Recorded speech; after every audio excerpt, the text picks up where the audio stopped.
Hello, welcome to the Origins 2-player Easter egg speedrun of Wheelio and Plasmid Jeff. Today, myself, Wheelio, my partner Jeff, Hello. and our co-commentator Roxrong. Hey everybody, I'm Roxrong. We would like to showcase a Call of Duty speedrun and potentially have the first Call of Duty speedrun at a GDQ event, which may very much sound scary to accept, but we are here to prove that this run is much like other speedrunning games and would be an excellent showcase. The zombie mode within Call of Duty being one of the most popular first-person shooters, it's a special campaign within Call of Duty where there are several objectives where you can get special weapons, several challenges, and you just fight against endless hordes of zombies. But within this campaign, you can actually complete it, and this is where the speedrun challenge is. Right. This map is one of the best to showcase an Easter egg, as there are many Easter eggs, pretty much one on each map. But this one is the best showcase, and you'll see why as we progress. But the goal of this speedrun is to reach the end-game cutscene by freeing Samantha from Agartha and achieving the Little Lost Girl achievement.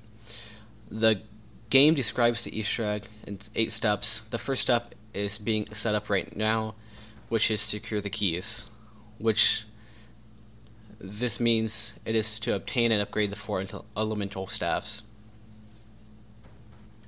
So, if you've played Zombies War, you know how these first couple of rounds would go. They're kind of short, maybe repetitive, and you just gotta quickly progress through the rounds. And on this map, you gotta activate the generators and make sure you grab items for the Easter egg too, since it's an Easter egg speedrun.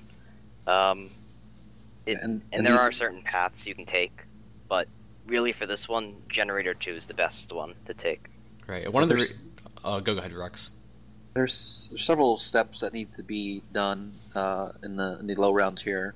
Probably the most important thing are picking up any Easter egg steps along the way, as well as point building. There's a little bit of RNG involved.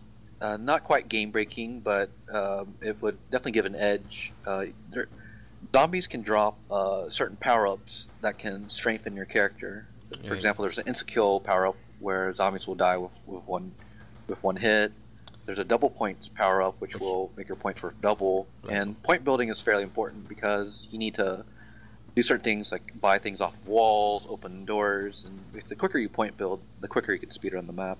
Right, and you just saw, I think, just about 3 power-ups appear. So you get 4 power-ups per round after round 5. Just about. In the low rounds, it just depends. You could get like 2, 3, maybe 4. But typically on high rounds, you get 4 drops. Yep. And we just got an insta-kill there, and we're going to be heading out to towards excavation and towards the main part of the map. So their next objective, or next priority, is to go to Generator 4. There's 6 generators scattered through the map, and each generator, it has some kind of a benefit attached to it. Generator 4 has what's called a perk machine called Juggernog. With Juggernog, instead of dying to 2 hits to zombies, your character's health will increase, where it can survive up to 5 hits. Along the way to going to Generator 4 to get this Juggernog machine activated, they're going to try and knock out a few steps along the way, and you'll see them kind of look up in the air for these little robots stepping. Against, that is also part of some of the objectives needed to complete the Easter egg. Right, and a big thing that you might have just saw is there was 3 humongous robots passing by. So you definitely have to look out for them because they will stomp on you and knock you out, perhaps I can say. But they do hold one part of the wind staff, which is one of the 4 elemental staffs as I've mentioned before. There's wind, ice, lightning, and fire. So, and each robot, every time they pass by, one of the foots would be open, and you have to shoot it and actually go inside the robot foot, which you'll see us do pretty soon. And just all of the parts for the staffs are just random. Not random as in like randomly placed, but you have the one staff, they're in the robot foot. You have the lightning staff, you have to ride around the tank, which you'll see later in the game. to get the pieces. The ice staff you have to dig up with your shovel. And you have the fire staff, which those parts are throughout the map. And you'll see and we'll note them as we pick them up.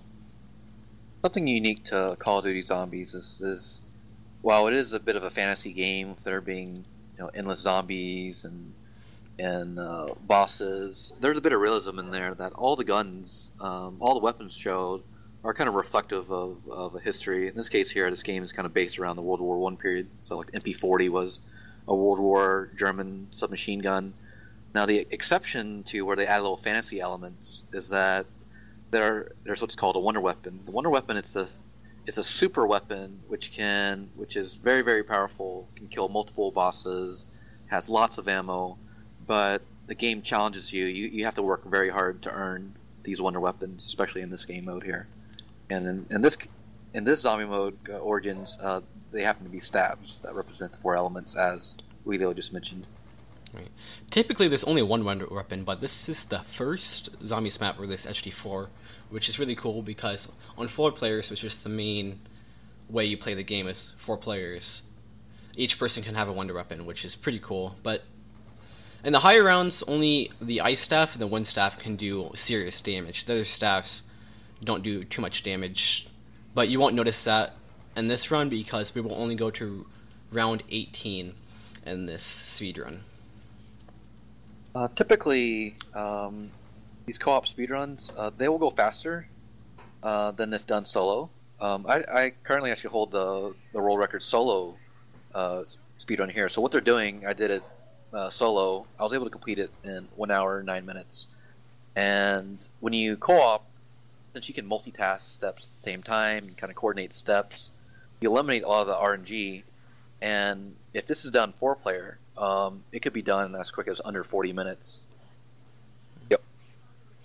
So, with noting that, me and Plasmid Jeff's time is actually 7th ranked overall. That includes 4 players, so this is actually considered the world record for 2-player. Yeah, Jeff, isn't that right that you're part of the 4-player team with the world record 4-player speedrun? Yeah. Would you talk about that briefly? Yeah. 4-player has been fine-tuned pretty well for this map. It's down to the grain for almost everything. You have to make sure it's all perfect or else it's not going to go anywhere. 36 minutes and 8 seconds is the time, I'm sure, and it's just fought over for a lot. It's a real competitive Easter egg, but a real fun one to try. Right. So, for 4 players, it's nearly 30 minutes faster than it being done solo. Right. Kind of goes to show you, most of the RNG is eliminated when you have good teammates that are communicating well. Right. If you ever listen to a live stream of people playing 4 players, you can just see they don't yell at each other too much unless they don't know what they're doing. They're like, "Hey, you fill up this chest" and whatnot. But when you have a team like Jeff did, you try to communicate as well as possible, and it's really interesting to see them try to work everything out. It takes a lot of communication. Once you do it like 10 times over, you get used to what's going to happen next, and it becomes real easy. Right. So currently what you see Wheelio's doing on the left, you notice they're hesitating in these little these zombie pits. Basically they're footprints caused by the robot stepping by. There are 4 soul chests scattered throughout the map, and when you fill it up with about 20 to 30 zombie souls by killing a zombie within the footprint, the soul will the box will close up, and then you're awarded a very strong melee attack called the 1-inch punch.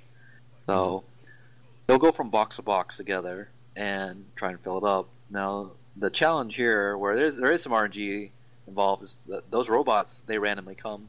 If you don't fill up your chest in time,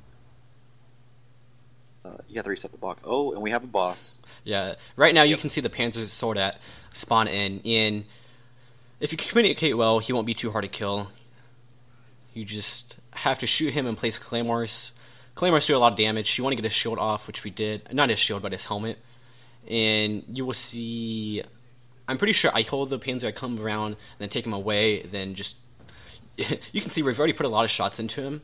But we'll just leave this pit real quick, and I'll take him out right here. I think I knife him, which is Knife him. stupid. Here he is. Yeah. The Panzer himself isn't that challenging. He has a hook shot, so you can run away and he pulls you back, and it scares the crap out of you. But really, his main thing of damage is his flamethrower attack. His flamethrower will kill you within a second or two if you're in his area too long. But what makes the Panzer so challenging is when he's mixed in with the zombies. Typically, you try and run away, and you get stuck in a bunch of zombies, and that's what typically gets you killed. But he is a challenge when mixed with the main challenge on the map, which are the zombies. They took pretty good work of him there. Yeah. Another thing to note is the Panzer dropped one of the parts of the fire staff. So to note, we got one of the parts from the Panzer. Either we'll be getting another part, or we might have got it already by shooting down a plane in the sky, and then the third one would be at January 6th, which we will open here shortly after we get this last chest filled up. And right now we're doing really good on time filling up these chests. Yeah. You really want to get the chest done before round 10, so we're doing that just well. So this is the final chest, right? This is box 404 here? Yep. Very well done. Maybe we can describe a little bit more of the wonder weapon. So there's 4 staves, and basically each staff represents an element, as we mentioned earlier. So with each staff, there's 4 components. One component is unlocked using a record disc, like a record, earlier like a record player record, and it will open up a secret pathway to go collect the gem. For example, there's a gem which represents the fire. It's what powers up the fire staff. So along with each gem, there's 3 parts that will build the staff: the bottom, mid, and top section. So you must do this for each weapon, and as well as upgrade it a second time to unlock all the final Easter egg steps and complete the challenge. Yeah, I want to comment on what Jeff just did. He did a lot of things. He got the fist, and he put his stone in this like little bird stand, and he's getting kills. Right, the holy water. And another thing to note is I'm turning on Gen 6, and I will be getting the final part for the fire staff. And at the end of the round, we'll keep 1 zombie, so we're not bothered by the zombies, and get all the staffs and get all the parts and try to upgrade them as far as we can. And Jeff is going to be working on getting these souls for this stone as his 2 parts. There's 1 part here, another part close to the beginning of the map. And you'll see that later. So the punch he's using to clean the stone, that was unlocked by filling up those 4 soul chests. And at the start of the speedrun, you notice they kept pausing in each of those little footsteps to get those kills. Now, because he has that punch, instead of it having to knife the zombies like 20 times, it becomes a one-hit melee here. So that's why they do that chest first. And you'll see he got his stone cleaned. It's important you don't want to walk in the mud. There might be some parts that look like mud, but they're actually not mud. And we'll have to carry it throughout the map. Wooden boards, which kind of keeps them off mud. And if you step on the mud, you have to run back there, wash your stone again, do it all over again, and rip speedrun. Right. I get yelled at by a little girl. And also to mention, you don't have to get the kills again. You just have to like rub it off, I guess you can say. Yeah. So I guess you can say the kills make the holy water, or whatever you want to call it. I don't know exactly. Ooh, that red screen. Right. Yeah, the zombies almost get me, but they don't. If they would have hit me one more time, I would have went down, and then Jeff would have had to come and revive me. That would have been no big deal. I would have just bought Jug, and we would have been set back by, I'd say, about 2 minutes and a half, give or take. Yeah. And right now, I'm getting the last part for the 1 staff, so that's cool. And Plasmid Jeff hits the box for the monkeys. Right. And to note on the mystery box, it's a fun little box. You can get various weapons, very powerful weapons and very weak weapons. Monkeys are very powerful, or a useful tool, I should say. Basically, you throw it, the zombies goes towards it, you can do whatever you want for the duration of the monkey clapping its little drums. And then once it goes off, you have to face the zombies again.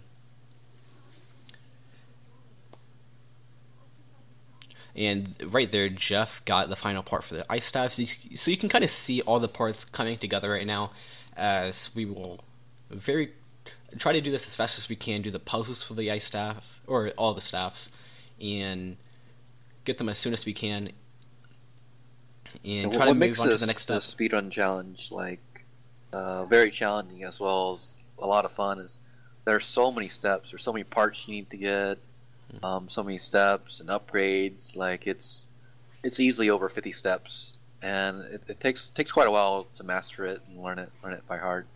Yeah, we've probably each done the Easter egg, oh gosh, probably at least 100 times a piece to get to this point where we don't need to write down the steps and watch tutorial lists and etc. I guess you can take a note from how we do the puzzles, but for anyone who wants to pick up learning to do the Easter egg, just look up the tutorials for each staff: ice, lightning, wind, and fire, and they're not too hard to pick up on because they are kind of mysterious. So you do have to learn them. Once you learn them, it's not too hard to memorize. Right now we're on round 10. Round 10 is kind of a turning point in the game. Like you should have all parts acquired for the 4 stabs. Round 10 it's a bit of a special number because that's when it snows. It's guaranteed to snow, and when it snows, you can grab the parts for the ice disc. So throughout the map, you'll see these dig piles, or they're literally these skull and crossbones. And when you dig it during the snow weather, you'll pop out a piece of the ice staff. So typically around round 10, as they are now, they'll save a zombie and try and knock out all the upgrades for the stabs at the time. And you want to save a zombie because if you can finish all these steps on a lower round, it'll make completing it easier. Right. So to put it in perspective, we're on step 1 right now still. This first step will take 36 minutes, give or take, and then you have the last 7 steps take 10 minutes, which you can see if you have 7 steps, it's a very fast pace and it's fun to watch.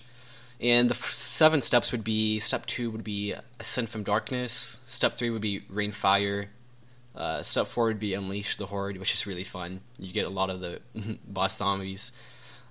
Step 5 would be Skewer the Ringed Beast, which would be explained once we get there. Step 6 is Wield the Fist of Iron.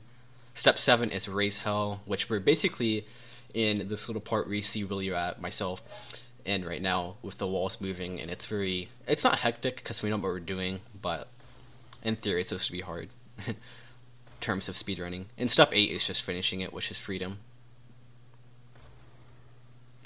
Where Wheelio is right now on the left, it's referred to as the Crazy Place, or some people refer to it as Agartha. Right. This area is one of the most dangerous zones within the game for 2 reasons. Yeah. It's a close quarters area, and you have very minimal area to run around and strafe the zombies. The real challenge here is that the walls will shift on you. So you may be running towards an open path, and immediately a wall slams in your face, and you get trapped by a pack of zombies. So you have to be ultra careful. But this zone is very, very important because it's where you retrieve your elemental stone, as well as you complete your puzzle and upgrade. So it's probably like one of the most important zones of the map regarding doing the Easter egg. Yeah, and right now I'm doing the second part of my puzzle for the ice staff. I'm just shooting these these tombstones and shooting them with a regular pistol gun, and then I'm going to the third one. Jeff, what are you doing right with the now? wind staff right now? I'm going down to the fire tunnel to put the gramophone down there and go do the puzzle in there. So I have the crystal when I come out, and then I just run around and hit the domes, I think what they are. I leave the gramophone there for Wheelio to pick up later, since he's about to ride the tank and get the lightning staff parts. So this is a great example where communication teamwork can earn you time. So on Jeff's end, he's accomplishing 2 things with he's accomplishing 2 objectives right now. For one, he's upgrading the wind staff, doing that little puzzle. It's the same puzzle every time, it's the same code. And the second thing he can do is grab the firestone on the way out. Now the firestone, it's kind of out of the way, like it's not the most central location in the map, so he can grab that stone same time he's doing his upgrade. So they can save quite a bit of time here. And right now you can see me grab the lightning staff parts after riding on this tank. It's not too hard to grab it, you just have to make sure not to get run over by the tank. can be done, and it's quite embarrassing when it happens. Marathon strats. It's definitely not something that would happen in the marathon. Typically, if something bad would happen, is we would just fall off the tank, and we would have to reroute around the tank, which is slow because you have to do it again. Yeah, the tank is a really interesting vehicle for it. Like, well, you can kind of be at an advantage since it will run over and burn up the zombies. At the same time, if you're not careful, you can fall off and get run over and get killed by it too. Design. So right now I'm finding the tank at Station 2. And Jeff is hitting the domes. You have to walk a certain turn for these domes. You can't take any shortcuts with them. Ooh, another whatsoever. thing. What you just saw Jeff hit was a electric, like power... What would you guys call it? Electric, like, Power switch? dial. Power switch, yeah. Yeah. He wants to hit that in a certain way because, like the other puzzles, they're the exact same way each time. And you want to pre-switch the dials, and the dials are for the lightning staff, which I will acquire here soon. There are about 7 or 8 of those dials around the map, and from game to game, it's the same number of knob turns. So if you can hit those turns as you're going around doing other things, you can earn some time too on the speedrun. Right. So if you pay attention, I won't... For each staff, you have to do 2 different puzzles. You won't see me do 2 puzzles for the lightning staff because it's already done, because Jeff did it. So I will only have to do 1 puzzle, and you'll see that come up shortly. Oh, also to know, I have to catch up with this tank really quickly, which I did. You have to have stamina to catch up back to the tank. Yeah, so movement speed is literally everything for Oh, speedrun. I guess I should mention, stamina is the yellow perk that you see next to Juggernog. So Wheelio's moving fast due to two different things. One is there's what we call a perk. You can buy a bottle, and this perk called Stamina Up has a little running man symbol in the yellow. You move quite a bit faster, and you can sprint a longer distance. The second trick that you see Wheelio doing, he pulled out his pistol. Now, Call of Duty, with the zombies, as fantasy as it is, it follows a lot of the same laws that multiplayer has. Like, a small gun weighs you down less than a big gun. So, like, the staff he's holding, it slows him down like holding an assault rifle. But when he has that pistol out, he has full movement speed, and he can run and travel around the map faster. So you'll see him swap to his pistol quite a bit, just to earn that little extra speed there. Also to note, I just picked up one of the parts for the Maxis drones. With the Maxis drone. You need all 3 parts. They're scattered throughout the map, and the Maxis drone will come up later in step 3, 4, and 7-ish. Or no. Yeah. 3, 4, and 8. Used for 8, 4, And that's 5. it. Well, you'll see it later. Oh yeah, and 5. So, you see I'm in this excavation part, like the sticks dig area, and I want to hit the ball at the very end, and I want to make sure all the blue line up. You'll see us move them around. I think I move them to wind right now for Plasmid Jeff. Yep. So I want to match them all up. So they're finishing up their Wonder Weapon upgrades here, and I guess what this step represents within the campaign is normally your staff can just shoot a single fire, and it becomes very weak after about round 15 to 20 or so, where it stops killing altogether. Now, once you upgrade your Wonder Weapon, you can do what's called a charge shot, where it will consume more ammo, but it does this super charge shot, which will kill like multiple amounts of zombies, and is basically infinite damage for the rest of the game. Ooh, another thing to note, Plasmid Jeff is just waiting for me to do that switch, and now the ball would be sent back to the crazy place. And as soon as that opens, which is opening right now, he can put his staff in, and now he has to get kills in that area for his staff to be upgraded. And you'll be able to tell as his staff will glow red. It'll just be seen at 1 speed in the round. Right now, I will be working on grabbing the lightning staff stone and putting my ice staff in the podium like Jeff did with his wind staff. Oh, and there Jeff is building the Maxis drone, and he'll keep that, and we'll use it later. One key point about the Maxis drone, just one little thing. Whoever has or is going to ever get the G-strike or the airstrike, whatever it's called, make sure that player has the Maxis drone if it's a 2-player, because that other player is going to be in a robot, and having the Maxis drone is just a lot faster if the player's right next to it. Mm-hmm. It's just why I grab it. It doesn't matter after that, and then anybody can grab it. Oh, and also, an important thing with who grabs what, it is very important that whoever carries which staff only carries their staffs. So I'm carrying ice and lightning, and I must only carry ice and lightning. Same for Jeff, he has to carry fire and wind. If we, for any reason, switch staffs, it will make a glitch that we do later in the game not able to be done. And Yep. that would waste a lot of time, like 10 minutes maybe, it saves. It just depends. It's more RNG because you have to wait for the robots, and that's no fun. So we just do a glitch you'll see in a little bit. But holding the staffs is very important for that step. Yeah. And only the Xbox 360 version of the game is offset by this.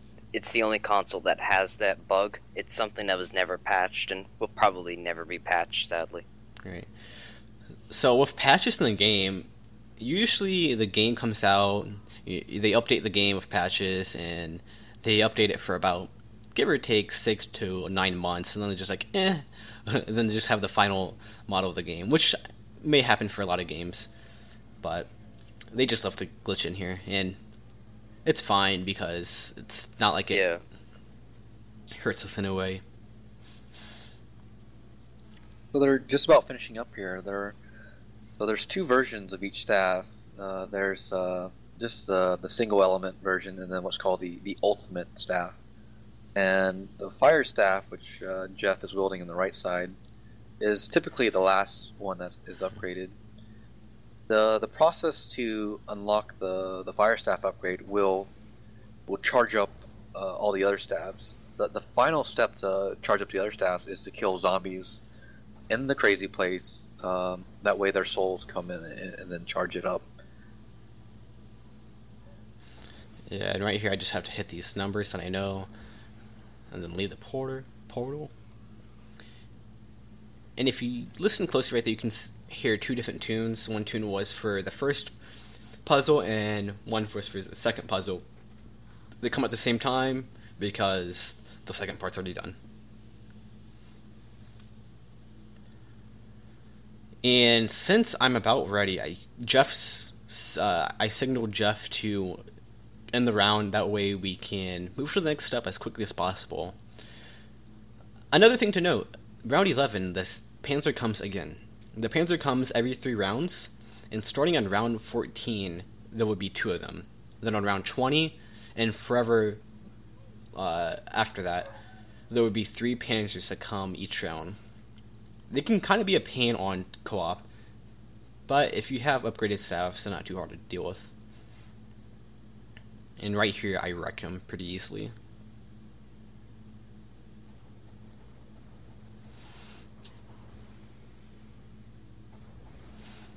A thing what just happened with Jeff is these generator guys came and they wanted to take down generator 1. These generator guys come every 3 to 4 rounds, and you want to kill them, and then you don't want them to take away your generators. They'll try to take them away, but we want them to be on as we need them for part of the Easter egg. Yep. Yeah, these guys we refer to them as the generator zombies or the Templar zombies, and they're a small setback as well as a little bonus ammo. If you kill them without your staff, they will drop a max ammo to refill all your weapons. Now the reason that they set you back is that by breaking those generators, you'll be unable to use the mystery box at the location as well as the perks. And then for the overall Easter egg, some steps require all 6 generators to be activated. And if you let those guys around, break everything, it'll set you back, and you have to lose time by going to reactivate them. Right, It's really important to kill them as soon as you see them. And right there, Plasmid just got the airstrikes. You need them for part of the Easter egg, and we'll do that part after we upgrade all the staffs.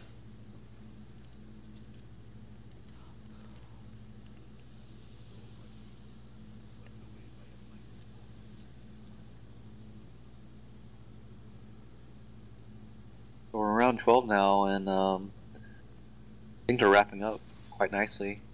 And Jeff's final objective will be to start upgrading fire by killing stuff around it, and Wheelio's already down there with the lightning staff to kill things nearby. Now you watch him shoot the little electric shock from his, sending these little orange orbs into it. That represents the zombie soul or their energy. You know, it's the element 115, which is kind of the basis of the zombie storyline. This element was found to create a super weapon, and it's kind of like science gone wrong, where it unleashed hell on earth of creating zombies with this evil energy. And right here you can see me hold the ice staff, the best staff in the game. The ice staff is love, the ice staff is life. Also another note, so Zombies is mostly played for either speedrunning Easter eggs, I should say, and playing for a high round. Both of them are very fun to do, except high rounds can be very, they're pretty much a long speed run. You want to play fast in a high round game, or you get an error. We won't talk too much about that since it's irrelevant to the Easter egg. But me and Rockstrong actually tied for the world record on this map on solo for 144, and it's quite an achievement having that round. I've held it since September 14? August 2014. August? Alright. Well, I've held it on and off. I've had it 127, 132, 135, and 144.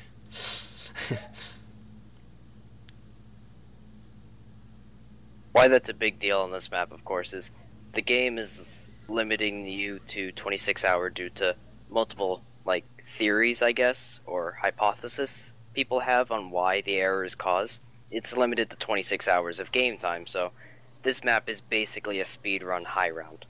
Mm-hmm. It's the same, they're combined, which can be very fun, very painful, whatever is your cup of tea for zombies. Yeah, there's multiple ways to approach the map and it be enjoyable. When I say approach the map, it's you can try and do what are called challenges. Like you could do the Easter egg and see how quickly you could do it. And with Zombie Records is a website where people submit footage of their gameplay and they say what challenge you're going for, whether the highest round possible, fastest Easter egg possible, getting to round 30, round 50, or round 100 as fast as possible. And it's a competitive way, in a way it kind of motivates each other to kind of push the game and push ourselves to the limit. The website is zombierecords.com, and you'll see our name on various parts of those maps there. I believe Jeff holds multiple world records on speedruns, and Wheelio holds multiple world records on this map itself. I don't know if you guys would like to comment more about your achievements on. Right. Well, I just want to say one thing. You might hear us say we have a lot of world records on this game type. Just to let you guys know, it's very challenged. It's just we all three are dedicated to this map. This is the most popular map in Zombies. That's pretty hands down. Yep. On that. So this map has been out for a few years, and if you were to log into the game, go into a public lobby, you would see thousands of people, doing matchmaking, trying to find other players to play with. It's a map that you'd always go back to, no matter how far the game's progressed. The game was very innovated the game with this map here with 4 wonder weapons, and then how in depth the Easter egg got. Yeah, and all these objectives. And I think that kind of shows how a lot of people just like how the game ends for this.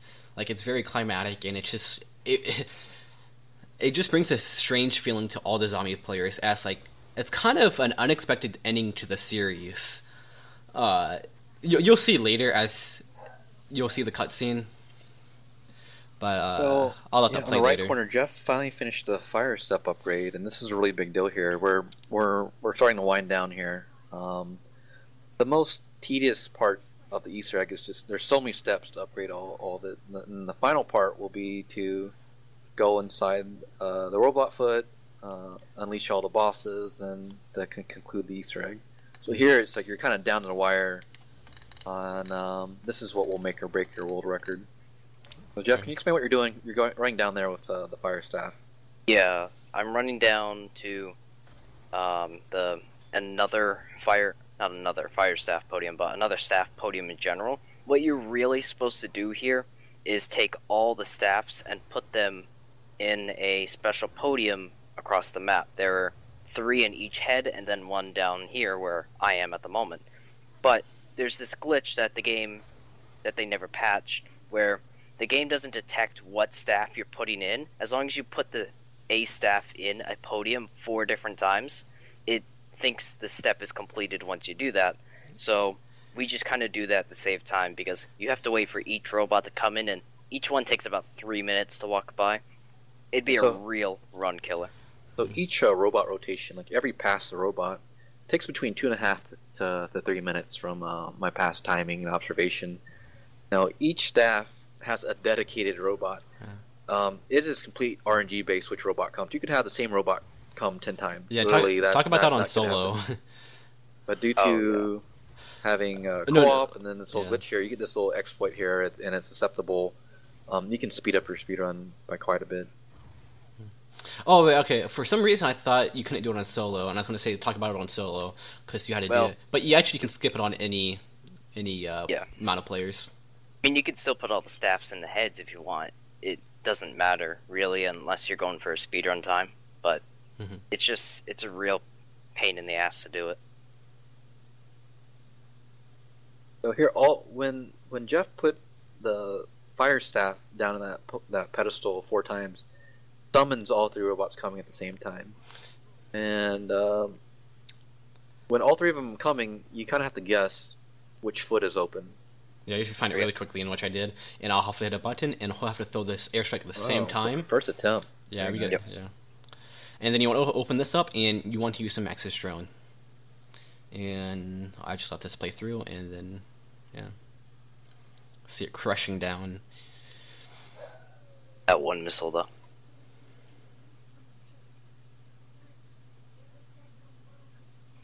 Right now, it will summon many panzers, and they will be easy to kill. The fire staff is the best staff to kill the panzers, and you'll see that come right now. And it's pretty funny how they just instantly die. Yep.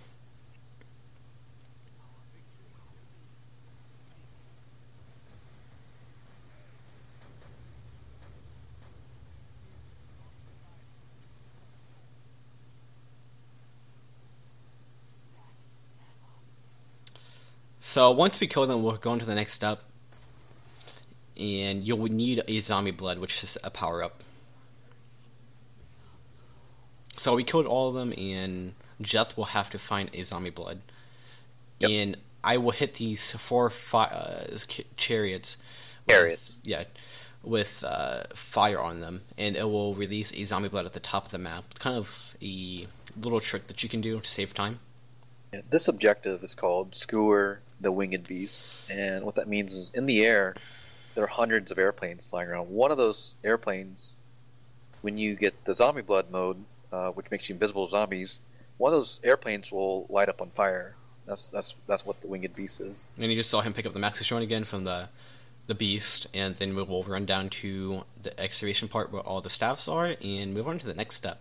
As I said before, these 7 steps happen, back to back to back. It's already been 4 minutes, and we've completed 3 steps of the Easter egg. It's the first one is very annoying, while the rest. Well, it's not annoying. It's just like not in proportion to the other steps. Yeah, I mean, at least for 2-player, 4-player even, it gets pretty bad. So things are winding down here. This is also, in my opinion, one of the most dangerous parts of the game. Again, you're in a close quarters area, and the effect of those last 2 steps is everything starts giving off puffs of smoke here. And the effect of this step here is your melee punch becomes even more powerful. Whatever staff you hold, your punch will give off that element here. So, for example, Jeff is holding the fire staff. When he finishes punching enough zombies, he'll be punching fire. And it's a one-hit kill till, I believe, round 39? Yeah. Is that right? He goes pretty far. It is the most strong melee attack that they've ever made. Have made to date. Legitimately. Talk about the other one. So there being 4 different staffs, you can mess around with each different element. You can try the wind punch, you can try ice, electric. My personal favorite's a fire, followed by electric.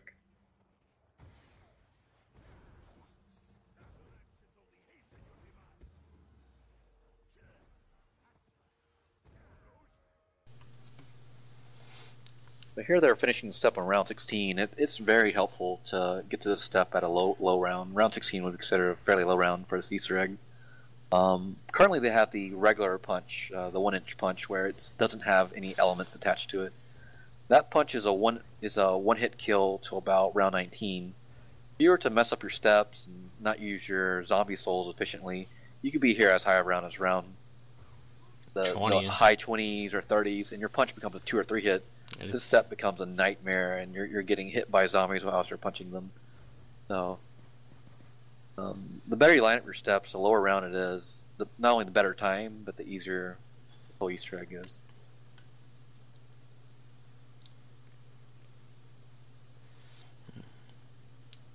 Yeah, Panzer round. Yeah, so we will have 2 Panzers. They won't be too hard to take, as we have the fire staff in our hand, or Jeff does. Yeah, one of us will get a punch, or well, we'll see the tablet spawn in, I think, when the Panzer is walking by, so it will be interesting. Yep, there's one of the stones. My screen glows white, and then I am fired up. Wheel's holding the ice staff, so his punch will become an ice punch, where everything becomes frosted. And right there you see it. So we want to get out of here as quickly as possible to just go to the next step. But obviously we don't want to right there, because it looks very dangerous. Yeah. Oh, it just got hairy. He'll throw an airstrike. Airstrikes are just like monkeys, like I've mentioned before, where all the zombies go towards them. You're practically safe. But you can definitely have the zombies go towards you and you die. Try my 144 video to see me have a moment where I throw a monkey and the zombies are like, "Monkey, I'd rather kill you." Very, very fun to deal with. Monkeys are the Symbol monkeys very buggy on this game.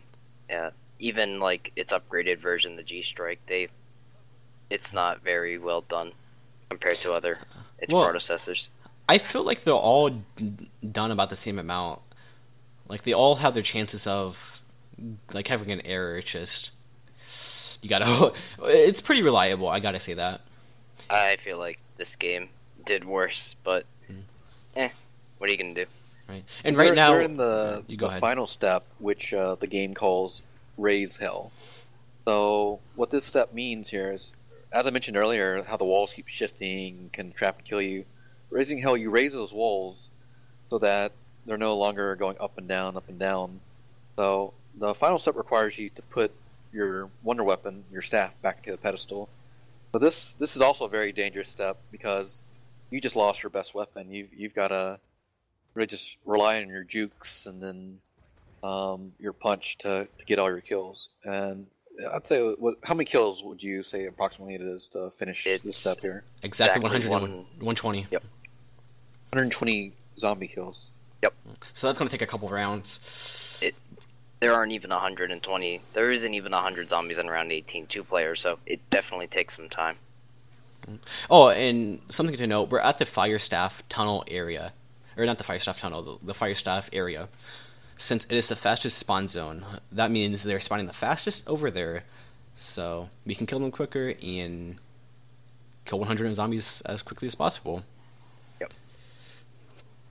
It's definitely not the safest area, but they're taking advantage of the fast spawns. So the faster they spawn in, the faster you can kill them. And their punch, it's pretty good. But it's worthy to note that the punch is very buggy. Like, you'll punch them straight in the face, and it completely misses, and you'll get insta-downs. Happens very on strange hitboxes. Many occasions. So it helps to have an upgraded weapon, like what Jeff's holding on the right is the upgraded MP40. Fortunately, in such close quarters, it's not a very effective weapon.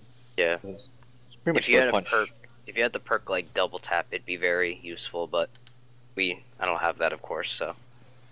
Yeah, he did get Deadshot and Electric Cherry. Both of them are really bad. And right now, we're ready to end the game. Yep. We want this blue light to appear, and we'll throw the Maxis drone up, and we'll end the game and go to the cutscene. And that's going to sum it up. So the game ends as soon as we see a game over screen, and which will happen right now. So that's our run. I really hope you guys consider our run and possibly feature us at Summer Games Done Quick. Thank you guys for your time, and we will go to the cutscene.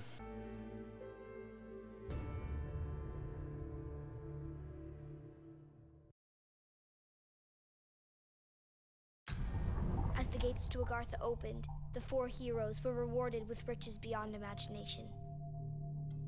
From that day forward, they knew that Samantha would keep them safe. Forever.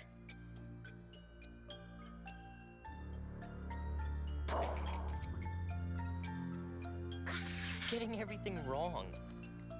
I told you before their eyes should be blue. It's my turn, Eddie. I can do whatever I want. But you don't even know how to play properly. Girls don't know enough about zombies. What's the choice of it, children? Make sure the windows are locked before you come down to the basement. We'd better do what your dad says. I didn't even get my turn. Tomorrow, Eddie. You get to make the rules. I promise. Come on, Fluffy. I wish the heroes in our stories were real, Sam. I know what you mean. But we will make everything okay. My dad says he has a plan.